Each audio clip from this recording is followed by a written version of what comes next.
Проблемите се добро лоцирани во патоказот од Европската комисија, но начинот на кој тие се третираат од македонските власти е крајно неамбициозен за да можат тие да се решат. Едногласни се припадниците на граѓанскиот невладин сектор.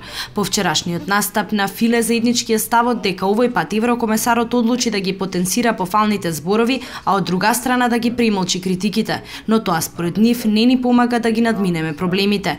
Според Бојан Маричиќ од Македонскиот центар за европско образование, не е доволно проблемите само да бидат штиклирани во патоказот. Ние можеме да имаме исполнето се од патоказот, а нашите проблеми да останат исти ако не и поголеми, вели Маричиќ и подсетува на 5 приоритети, горливи и објективни проблеми во нашето општество: слободата на медиумите, владењето на правото, изборната реформа, реформите во администрацијата и пазарната економија.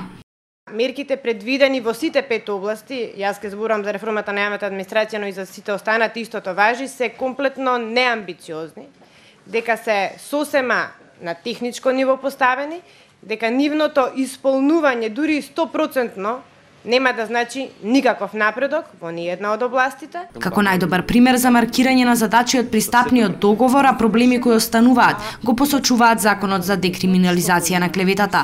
Роберто Беличанец од Центарот за развој на медиуми, алудирајќи на вчерашната изјава на премиерот дека сме авангарда на европското законодавство, бидејќи како ретко која земја имаме донесено ваква законска регулатива, порача: внимавајте, бидејќи кога ќе истрчате први на терен, многу лесно може да се случи да пропаднете в земја. Според него, Законот за декриминализација е само символичен акт кој требаше да покаже дека двата актера, владата и ЗНМ, нешто работат. Сето се сведе, барем во јавност, се сведе на декриминализација на клеветата.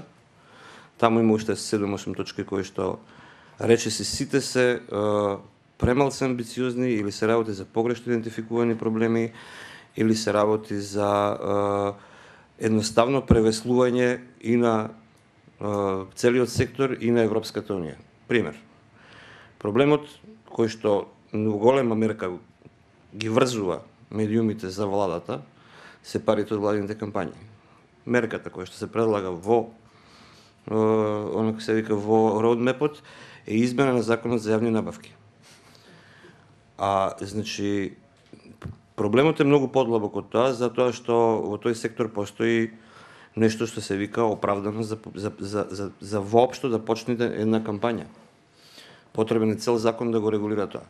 Да почне од тоа како министерствата ги распишуваат тие кампањи, проценување на потребата за кампања, одредување на таргет групите, значи тоа сето мора да биде опишано во закон, мора да има оправдување за тоа. Јавната набавка е последната работа што е проблематична тука.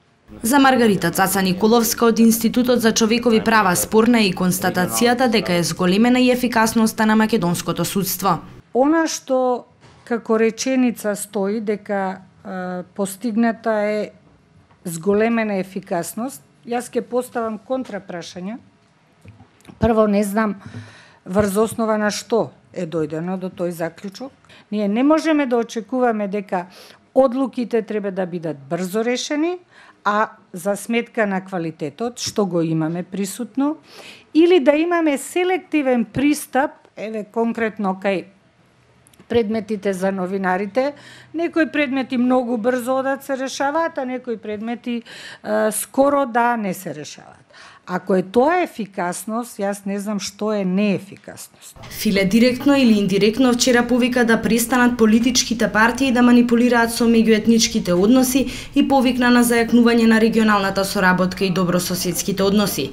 Две суштински точки кои ги нема во патоказот за пристапниот диалог, а кои еврокомесарот ги нотираше. Граѓанскиот сектор денеска му предочи уште една — лустрацијата. За следниот патоказ бараат да бидат вклучени граѓанските асоциации и поголема инклузивност на невладиниот сектор.